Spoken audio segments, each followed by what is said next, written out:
तर मित्रांनो, कशा आहात आपण?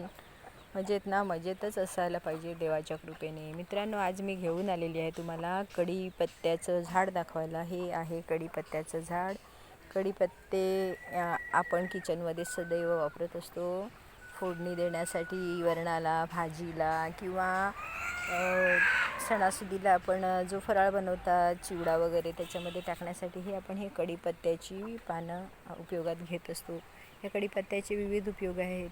या कढीपत्त्याच्या पावडरने केस धुतले तर केसांची वृद्धीसुद्धा होते, आपण हे पाहिलेलं आहे. आणि याच्यामध्ये विटॅमिनचे प्रमाण मोठ्या प्रमाणात आहे. ओमॅगा 3 वगैरे असे आहेत विटॅमिन, सगळे हे कामात येत असतात. तर मित्रांनो, हा आहे कढीपत्ता.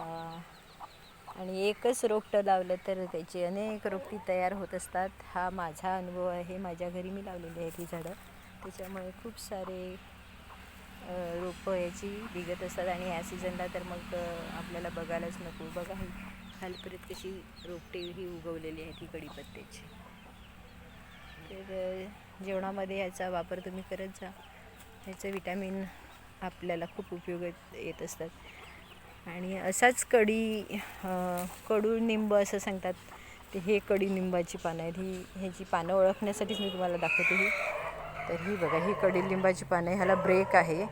हे असे छोटे छोटे ब्रेक दिसतात हे असे, आणि हे ओळखता येतो. आणि ह्यांची पानं गोडलिंबाची पानं आहेत, तीही बघा अशी प्लेन आहेत. तर हे याचं ओळखण्याचं एक वैशिष्ट्य आहे. आणि कडुलिंबाची ही पानं अशी छोटा छोटा ब्रेक असतो, याला कावरेसारखे पडलेले असतात. तर हे कडुलिंब आणि कढीपत्ताची झाडामधला हा वैशिष्ट्य आणि त्याचं गुणधर्म तुम्हाला मी सांगितलेलं आहे. तर घेऊन या. विकत घेऊन वापरण्यापेक्षा घरच्या घरी जर कढीपत्ता लावलेला असेल, आपल्या ह्या कुंडीमध्ये सुद्धा होऊ शकतात ते, तर एक छोटंसं रोपटं घेऊन यायचं नर्सरीमधून आणि लावायचं.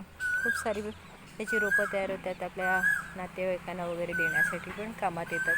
म्हणून कढीपत्ता हे रोपटं नर्सरीतून घेऊन आल्यावर ते लावायचं. लावल्यानंतर आपल्याला ते कुठे मागायला जायची गरज नाही, किंवा वेळेवर कुठे नसेल, आठवण नसेल, राहिलं आज कढीपत्ता आणला नाही असं नको व्हायला. आपल्या कुंडीत असला घेतात आणि आपण त्याचा वापर केला.